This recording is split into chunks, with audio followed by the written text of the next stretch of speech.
am so happy to see you again this week. You were on my channel last week and the other, and now and again you're on my channel. Thank you for coming again. All right. Oh my God, I see you there. I see you there. You are a newbie on my channel. Whoa! Welcome to my channel. This is Lead with Ifeanyi Ebere.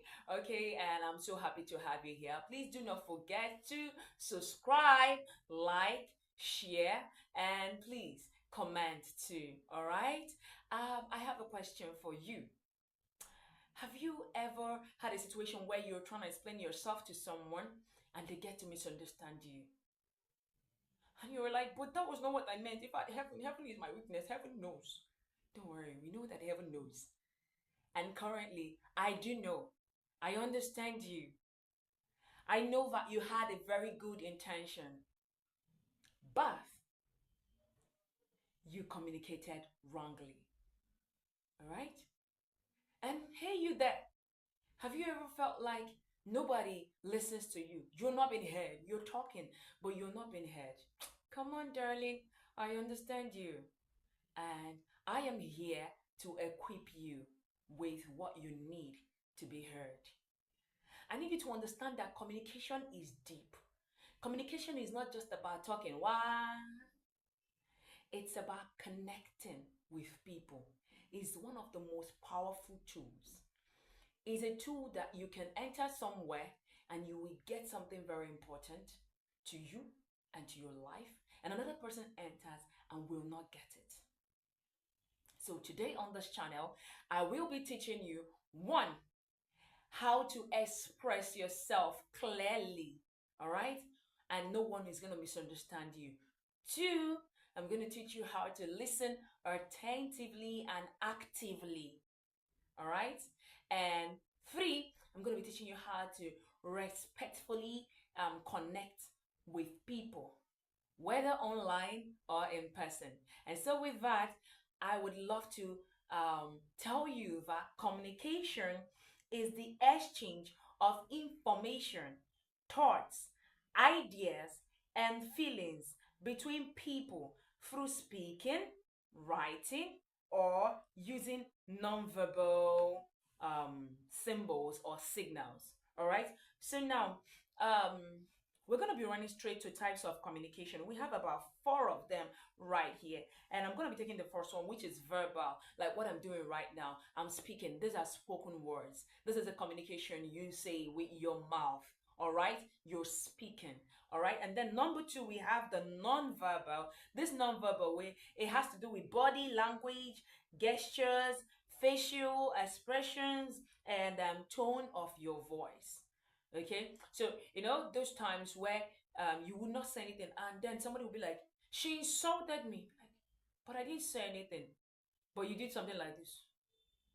You did like this. You did like this. Those are non-verbal word communication. Number three, we have the written communication that has to do with text, email, and letters. Okay, something that you have to write or type. Okay, and then the fourth one has to do with visual. That is images, symbols, and emojis. You send down some emojis when you are typing with people. You send emojis, and for some people you use images and the symbol. All right, now we're moving straight to skills and communication. All right, so number one skill we're going to talk about is active listening. All right, in this active listening, this is an intense listening, all right, with your ears, your eyes, and your heart. Okay, you're listening, you're nodding, you're giving the eye contact, the verbal clues like I see. All right, this active listening, when someone is talking to you, stop doing what you're doing and like, I'm listening, I'm listening, I'm listening. Give them your attention. All right, look into their eyes. Let me tell you, when you look into a person's eye when they are communicating with you, it can tell you a whole lot more. The person can say, "Oh, I'm fine." But sincerely, when you look into the eyes is going to tell you that this person is not okay. This person is not fine. This person needs help. Something is going on somewhere. All right? This is something that has to do with what? Active listening. When you give in all your attention. See, let me tell you something. There are some persons, they don't even need the solution from you. All they need from you is for you to just listen. What they need is you listening to them. So you must learn to give them your attention. Sometimes you may just say, I was just like this and that's it. No, sometimes not. Sometimes give them an eye. Like, I'm getting you. I understand you. Sometimes be like, really? Is that so? Wow, you're such a strong woman. Give compliments. And please don't just give verbal compliments. Give from your heart. That is why this is a discussion that has to do with the ear, the heart, and the sight. Okay? Be very, very attentive. Number two, we move to assertive communication. You know, this assertive communication is expressing your thoughts and your feeling respectfully and clearly. I once told someone something. I said, if I'm very angry and I get to the point where I think I may not be able to express myself respectfully, I rather not speak at that moment until I am ready to speak respectfully. Okay, that is assertiveness. And I want to clear something with us because sometimes we feel like I spoke well. See, there are three different communication skills under this assertiveness. All right, we have a passive skill. That's someone that wants to avoid conflict, or someone that wants to just express needs. You know, those kind of people where you ask them what's wrong, they'll be like, it's fine, it's okay. They just end it there. You notice that these people, they just want to close up this issue. They don't want to open it up. They don't want issues. They just want to stay away. All right. Then number two, we have the aggressive communication.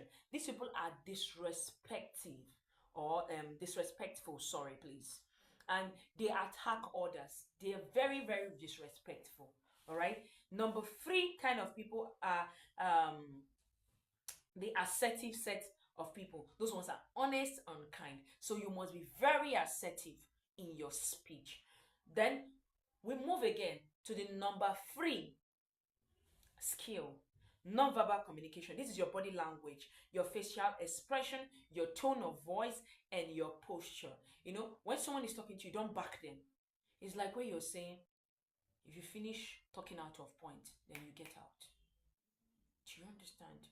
Don't back them. Face them. All right? There are some kind of people that when they are talking to you, you may not need to look directly into their eyes. Like you look a bit above their heads.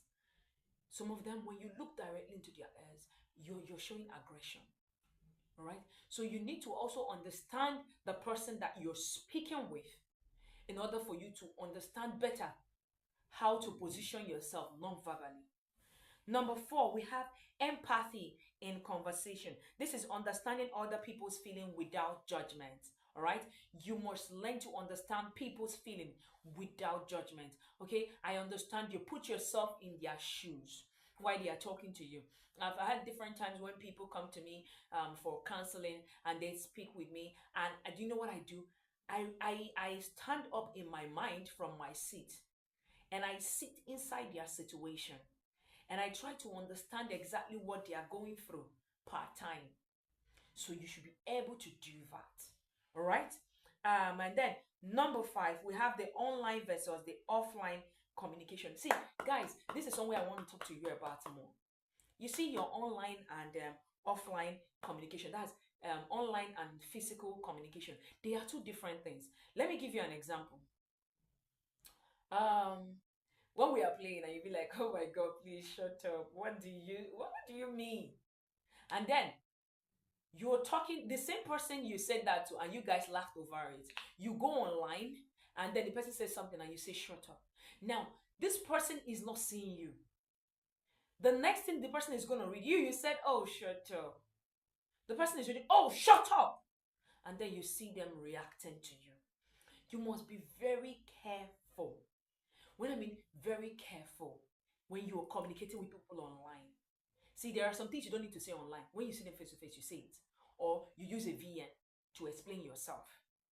There are some things you must be very careful, please. Again, you need um let me use this word. I don't know if it's in the dictionary. Gentility in speech. Let me give you an example. I once worked in a place where a particular guy would always deal with people, and when he's done dealing with them, immediately while they are still hurting, he goes to go and report. All right, and when he reports, the management calls for the person whom he has hurt, and the person out because the person is speaking at that moment speaks out of anger, and nobody listens to them. At the end of the whole show, they get what? They get dismissed from work or they get punished. And so it got to my own turn. He did the same thing to me. And I noticed that this is the trend. And I understood, and I've understood the power of speaking calmly. When I was being called on, I inhaled and exhaled. And I started talking calmly, calmly, calmly. And then when other of our colleagues were being called to come and speak, everybody, they were all shouting, he used to do this one, he used to do the other one. And the whole management, they were all siding him. But guess what? I stood and I spoke calmly, and everybody heard, including the management, and they were able to sort out the matter clearly.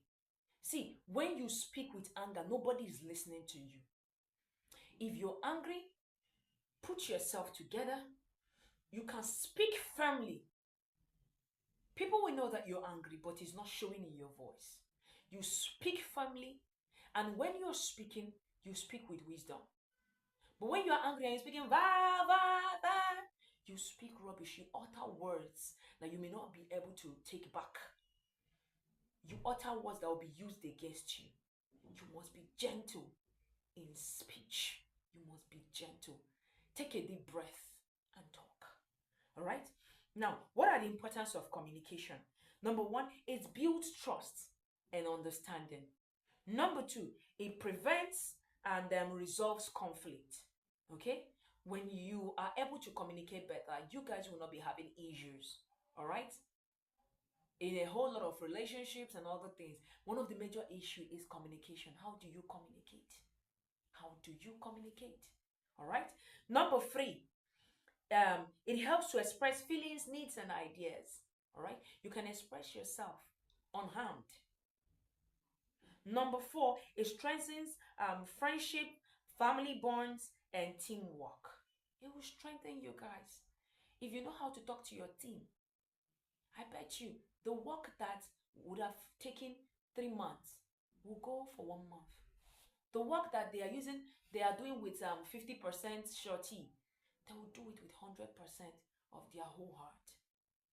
You must learn to speak or communicate better. Communication is deep. It's much more emotional than you can ever tell. All right? And again, I want to say this. Think about how much you say, even when you say nothing at all. Think about it. It's really deep. Think about this. All right? And before I go, I would like to give you a recommendation on books to read. How to Win Friends and Influence People by Dale Carnegie. All right, that book really helped me a whole lot. It really, really helped me a whole lot. Number two is Nonviolent Communication, A Language of Life by Marshall B. Rosenberg. All right, and then I want to give you three reflective questions to answer. What's one communication habit you want to improve? That is one. Number two, how do you feel when someone really listens to you? And so you must learn to listen to others too.